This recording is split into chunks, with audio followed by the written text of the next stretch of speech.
Assalomu alaykum hurmatli obunachilarim. Avvalo hammalaringga salom. Mana hozir bitta Damasga kelgan ekan.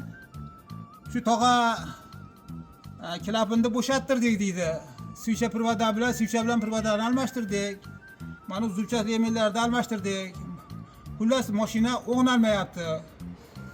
Pitir qilib bitta suycha ishlabaganga o'xshab ishlayapti deb olib kelgan ekan. Shunga hozir men buni aybini topdim. O'shanga oddiy bitta narsadan chiqdi. O'shanga sizlar ko'rib qo'yinglar, sizlar ham damaschilar ukalar.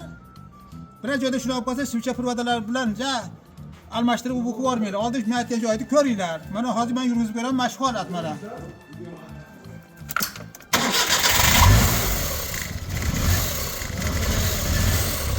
Mana mashq holat. Endi bu holat oddiy mana vakuum shlangidan ekan mana.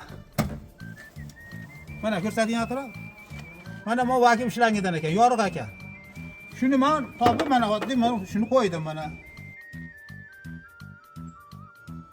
Mana vakuum shlangini yangi olib qo'ydim. Mana oddiy misol. Mana endi yurgizib ko'raman. Mana buni qarang, yangi zavoddan chiqqan mashinani o'zi bo'lib yurib turibdi.